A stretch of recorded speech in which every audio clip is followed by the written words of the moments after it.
Reverend Nandhikkara, please, you have the floor. Thank you very much. We are looking forward to. So thank you very much for this great opportunity to share my thoughts and together with Professor Thomas and Charlie, whom I met a couple of times, and to the organizers for uh, drawing our attention to this huge and unnoticed problem, the modern day slavery, the scourge of the modernity, and it's a huge one. And the major reason is poverty, and then I add illiteracy.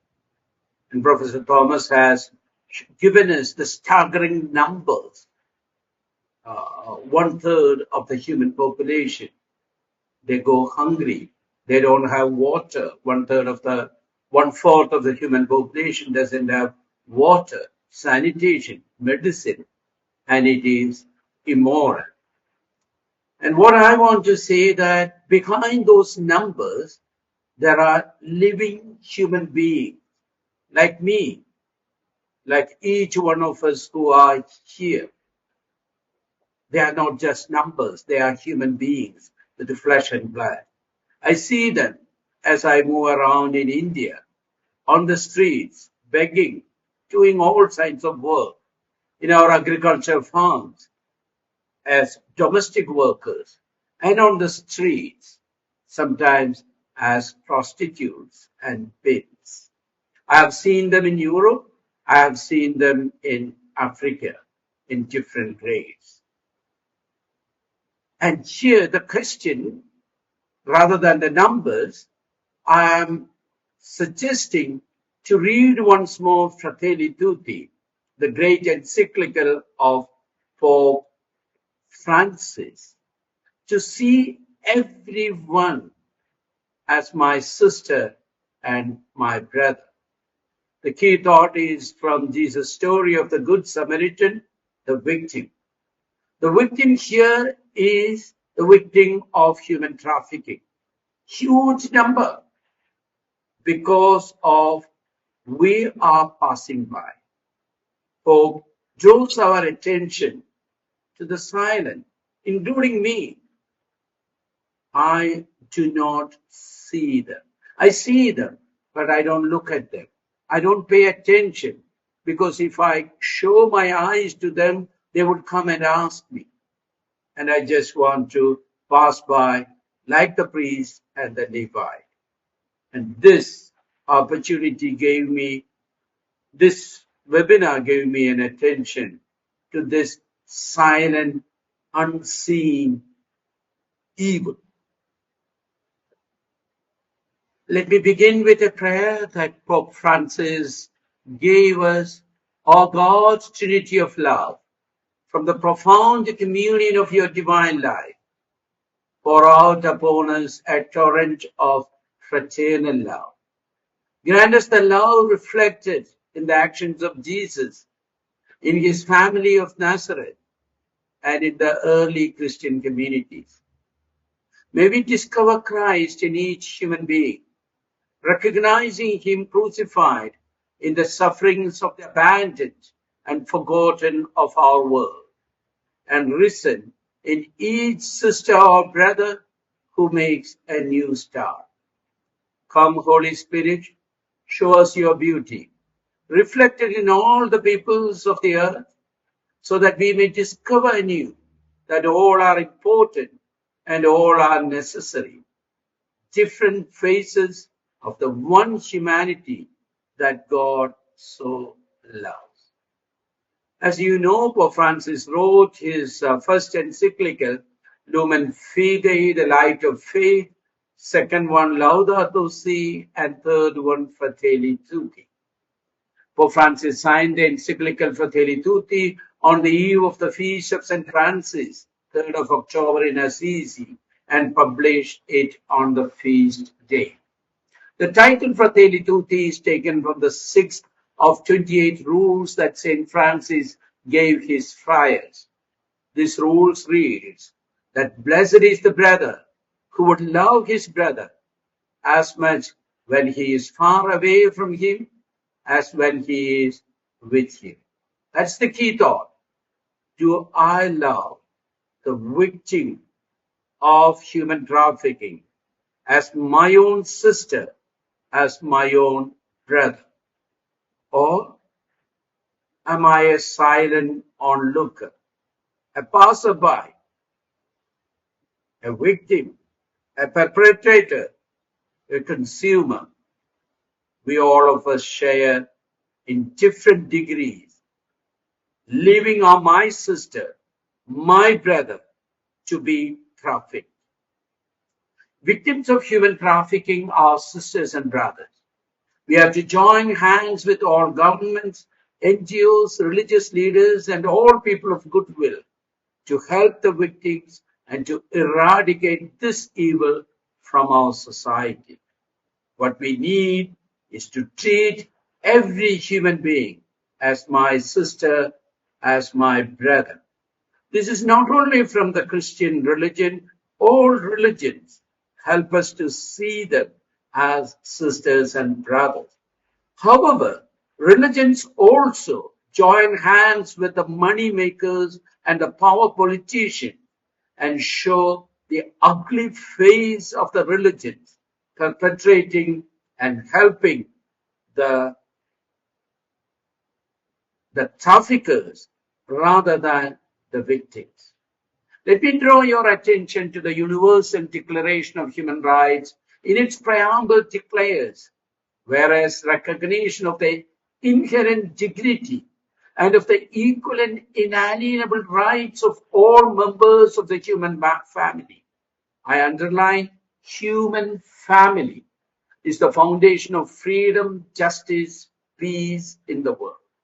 And Article 1 says, all human beings are born free and equal in dignity and rights.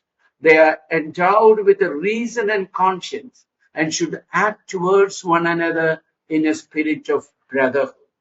However, political discourse often emphasizes on the freedom and equality, leaving aside the fraternity. There will not be any fraternity. There will not be any equality of freedom without fraternity.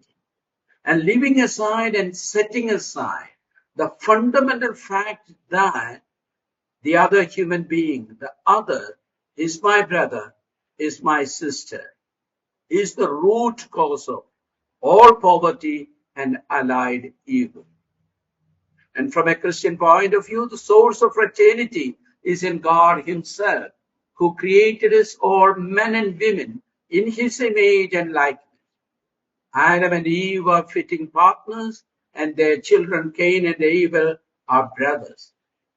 Yet, when Cain was unhappy, God asked, "Why are your face sad? Where is your brother?" Cain answered, "I do not know. Am I my brother's keeper?" And today also, the large majority of the people set it aside and refuse to see the plight of the poor, refuse to hear the cry of the poor. And they move away, shrugging. Am I my brother's keeper? Yes, indeed, you are. Each one of us in a better position, educated, with sufficient power. I am my sister's keeper. Pope Francis wrote, all men and women enjoy an equal and inviolable dignity. All are loved by God. All have been redeemed by the blood of Christ, who died on the cross and rose for all. Identifying with the suffering people, Jesus said, when you did to the least of my sisters and brothers, you did it to me. Those 5 words were the guiding motto for Mother Teresa and many Christians who follow Jesus. And it should be for any human being worth the name. What we do to the victims of human trafficking from a Christian perspective we are doing to Jesus, and everyone confronted with the evil of human trafficking should ask the question, what would Jesus do?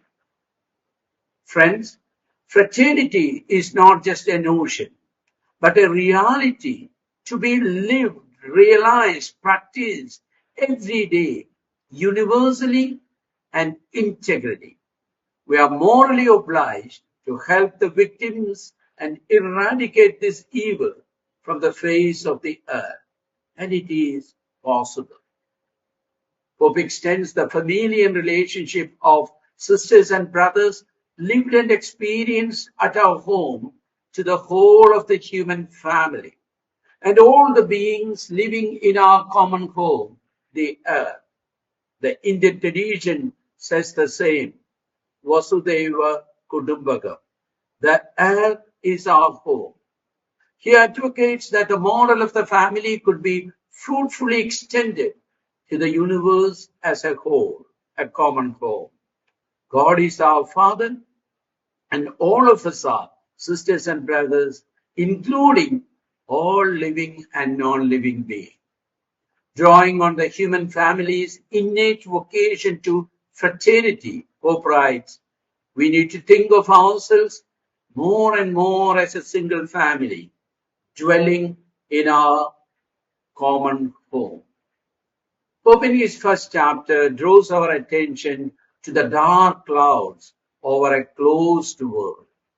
There are several factors that hinder universal fraternity: globalization, cultural colonization, the deformation of concepts like democracy, justice, freedom, and indifference towards the common good, a throwaway culture, the disparity of rights, and the illusion of communication.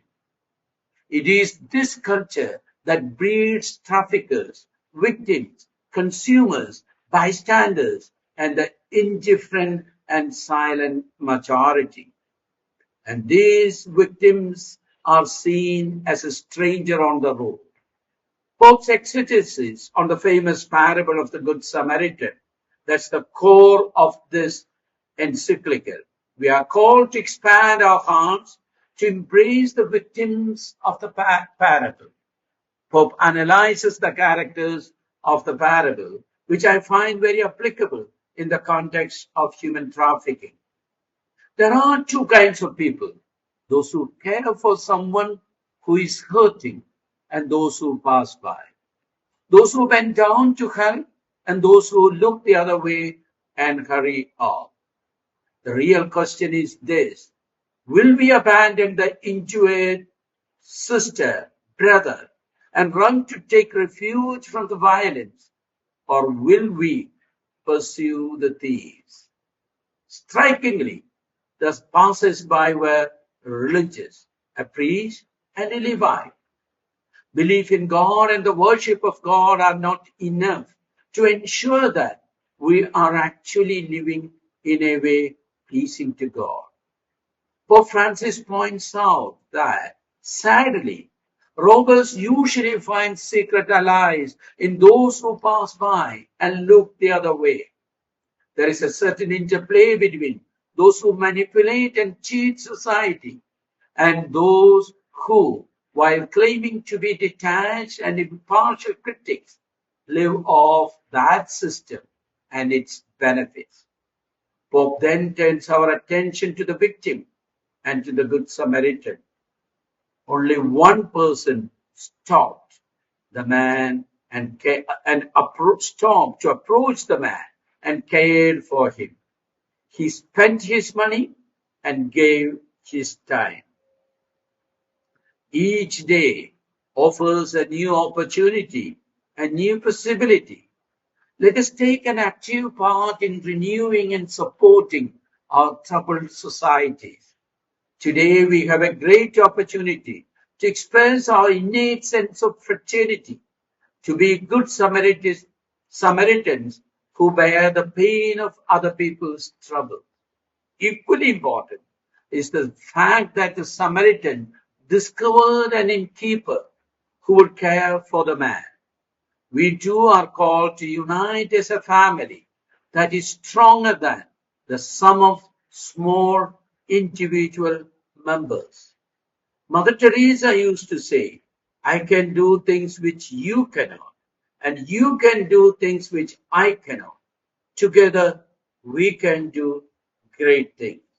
Let us unite together to eradicate this evil of human trafficking. The Samaritan who stopped along the way departed without expecting any recognition or gratitude. Let us care for the needs of every woman, man, young and old, with the same fraternal spirit of care and closeness that marked the Good Samaritan. Jesus asked us to be present to those in need of help, regardless of whether or not they belong to our social group. Jesus concludes the parable by saying, Go and do likewise. In other words, Jesus challenges us to put aside all differences and in the face of suffering to draw near to others with no questions asked. I should no longer say that I have neighbors to help, but that I must myself be a neighbor to others. Pope raises the poignant question, which of these persons do I identify with? This question, blunt as it is direct and incisive in the face of the problem of human trafficking. Which of these characters do I resemble? We need to acknowledge that we are constantly tempted to ignore others, especially we.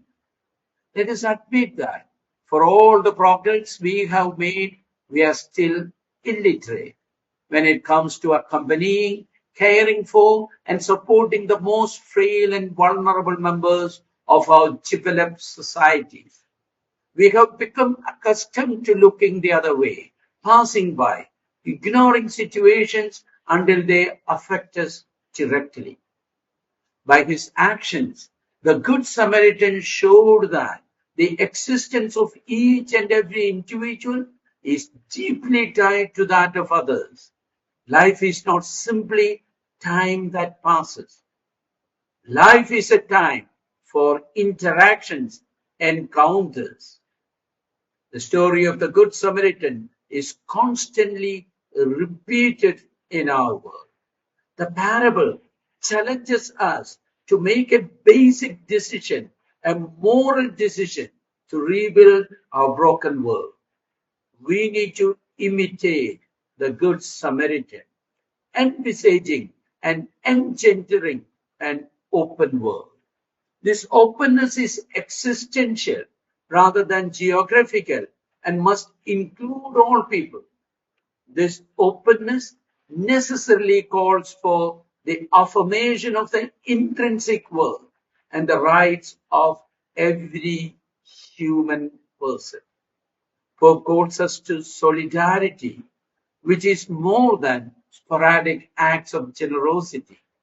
It means to think and act in terms of community, to give the lives of all priority over the appropriation of goods by a few, to combat the structural causes of poverty and inequality. Real and lasting peace will be possible only through a global ethic of solidarity, an ethics of care, and an economics of enough. And we need for that a better kind of politics. The development of a global fraternity requires a better kind of politics, one which serves the common good, which recognizes the importance and the dignity of all people. The Pope makes an appeal to eliminate hunger and end poverty and human trafficking. We need a dialogue and friendship in a society. Pope sees life as an art of encounter and invites us to build a culture of encounter. This means forming a many-faced polyhedron, which represents a society where differences coexist, complement, illuminate, and enrich one another, where we recognize the rights of others to be themselves and to be different. Pope Francis calls us to cultivate kindness, which frees us from the cruelty and anxiety that prevail today. A kind person opens paths where exasperation burns bridges. We need to open the paths of renewed encounters, paths of peace to heal wounds. We need peacemakers to initiate process of healing and renewed encounter. In this, Pope concludes, religions can serve at the service of fraternity. Fraternity cannot be achieved without openness to the Father of all and without affirming the transcendent dignity of every human person. Religion, or the effort to see God and to find meaning in our life with a sincere heart, must help us to recognize one another as traveling companions, truly sisters and brothers. We need to return to the sources of religions and focus on the essential worship of God and the love of neighbor. Pope calls for the adoption of dialogue as the path of mutual cooperation, as the code of conduct, reciprocal understanding as the method and standard. I conclude with a prayer to God our Father. Lord, Father of our human family, you created all human beings equal in dignity. Pour forth into our hearts a fraternal spirit and inspire in us a dream of renewed encounter, dialogue, justice, and peace. Move us to create a healthier societies and a more dignified world, a world without hunger, poverty, violence, war, and human trafficking. May our hearts be open to all the peoples and nations of the earth. May we recognize the goodness and beauty that you have sown in each of us, and thus forge bonds of unity, common project, and shared dream. Thank you. Thank you very much, Father Nandhikkara, for this very inspiring contribution. I must say, I like also the way you are quoting the Pope and making reference to interreligious dialogue. And if I had one question, that would be, of course, you're familiar with other religions, and you think other people from other religious communities would support your appeal for the respect of every human being in his or her transcendental dignity. And I like this because when we speak now of artificial intelligence, we should not forget actually this transcendental dignity of every human person and actually the very special nature of every human person. But thank you very much. If I'm permitted, Michael, I shall start with your question. Okay. Because this is very something and alive for me. Yes. And I worked as a student secretary to a Center for Study of World Religions. Later, I was director and had very good encounters, very fraternal and friendly encounters with believers in all the 6 world religions, the Semitic 3, the Judaism, Christianity, and Islam, and the South Asian one, Buddhism, Jainism, Hinduism, and Sikhism. And all of them do give a special place to human. The Semitic religion speaks in terms of creation, created by. Yes. Whereas the Indian tradition, these souls would be uncreated. And yet, this birth as a human being is seen as something, a greatest blessing. And every human being, the Indian tradition, basically the A Hindu tradition would find its ultimate sense in the word Tattvamasi, that thou art. So each one of us share in the same dignity. Though in practice, we have the caste system as much as we have the class system, as much as we had the slavery and other divisions. Similarly, every tradition, these divisions exist. However, at the sources, there is enough resources in all these seven religions to treat each other as sisters and brothers and to live the fraternity. We had a program that's called FIRE, Fellowship in Religious Experience. FIRE is an acronym. I used to go myself and take my students to all these 6 different religious traditions, their worship places, their cultural centers, especially their homes. And you see that their kitchen is very similar to, there is no difference. Hindu or Muslim, there may be food, some are vegetarian, some are non-vegetarian, some want to eat pork, some want to eat beef. But other than that, we are human beings. There is so much that unites us than the barriers that separate us. If we have time, we shall elaborate. Thank you. No, thank you very much. Thank you very much. Very, very useful. And yes, definitely, we need to reflect on this. We need to act on this. We need to bring people from different religions together to actually work together, to act together, to free people from poverty and from slavery. As you've seen, we have actually a few questions, some directly for you, Esther Ghosh. Also Sir Franca Edet from Nigeria, but she lives in Geneva for the time being. What part of the world is being classified as countries in the periphery, and who has determined this form of labeling? Is poverty enough determinant for the unfair classification? These so-called peripheral countries are endowed with great cultural strength and other resources which are often exploited and abused by so-called developed countries.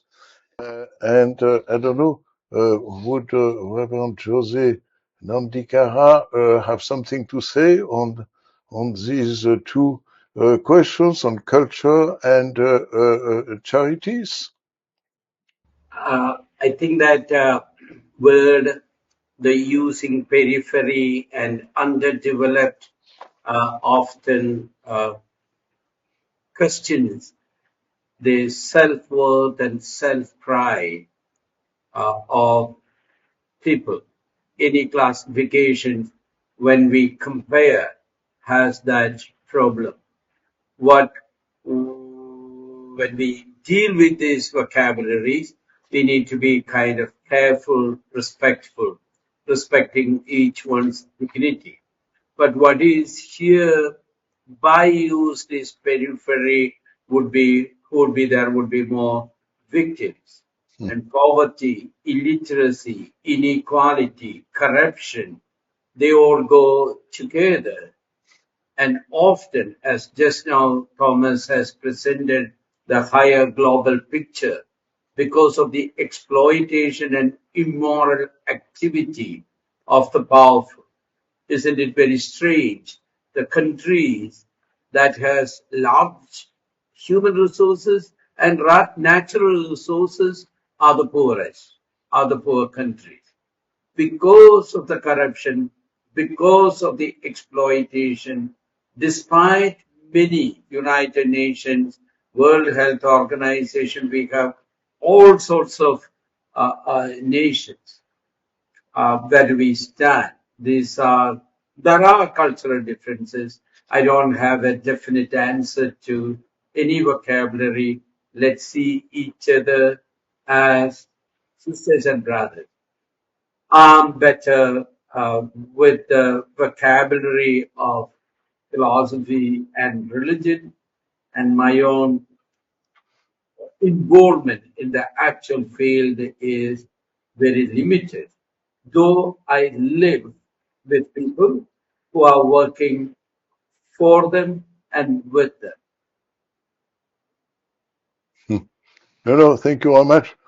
Yes, please. As a continuation of, I have seen more work done by smaller units. There are women self-help groups, and in the villages, school children are organized. It may be organized by a church. I have seen it also from political parties, but smaller groups. I'm not that familiar with the larger ones, except the Caritas, Miseri, or Visio, but that's very limited. There are many. And specifically on this human trafficking, I have come across Talita Kumi, the more than 2,000 sisters joining and helping.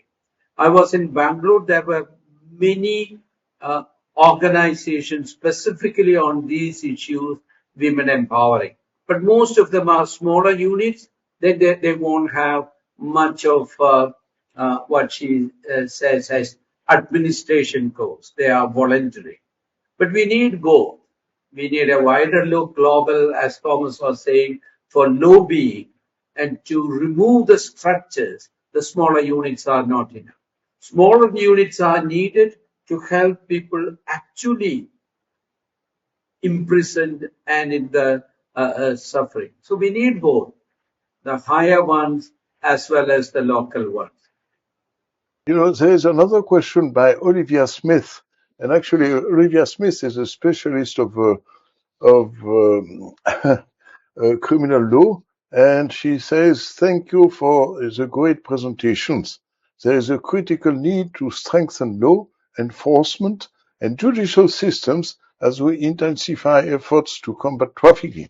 The current prosecution rates remain low, and traffickers' increasing use of advanced technology exacerbates this challenge. To effectively disrupt these operations, we must focus on building institutional capacity and equipping law enforcement and judicial bodies with the necessary tools, training, and technology. Without these measures, our efforts to combat trafficking will remain incomplete, leaving significant gaps in the fight against this pervasive crime." But I think, Olivia, that's a very good question. Jose, you have the floor, please. Thank you. I agree with the Thomas that often it is the situation at home that forces women, and in India, not only women, children. When there are more children, the eldest, they do not get an opportunity to go to school. They need to take care of the younger ones or need to assist in their own farm or in someone. And also when the mothers are working in the construction places, the children are left there. And in India also, large number of children are bought, sold, also for begging. And with regard to the law, the government doesn't want to register such cases because it is something shameful. And the victims also do not want to come and say we were victims because of their honor, pride. The families do not want to report, sometimes because families are involved in making these people work in bonded labor, child labor, sex trafficking, and in number of cases. So law is needed, necessary, but not sufficient. As much as we need to strengthen the law enforcement, we need also to strengthen the structure and to work at the local level and the global level to end poverty, where the sustainable development goals, all of us need to pay attention, whether religious or secular. Everyone could make some contribution to reduce the poverty, to reduce the illiteracy, to reduce the human trafficking. And law, yes, should help. But in India, actually to go to the law and get support, you need to have a lot of. Okay, thank you very much. How he is dealing with human trafficking different between developed and developing countries? According to you, is there any difference that you noticed? If so, what are they? That's from Sri Lakshmi Vairagahur. It always strikes me that there are enough consumers for these or those who benefit by it.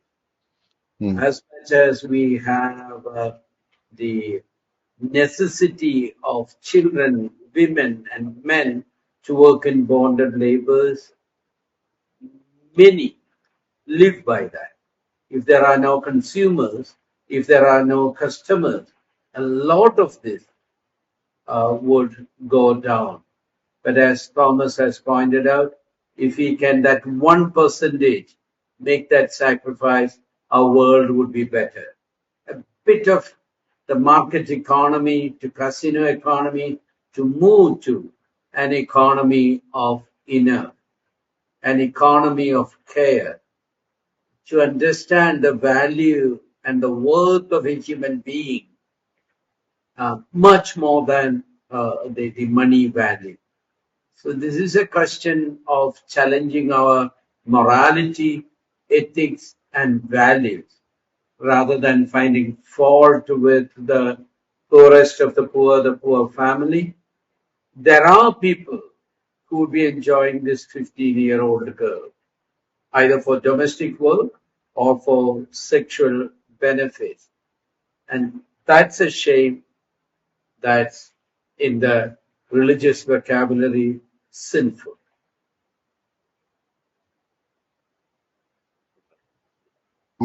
Thank you very much indeed.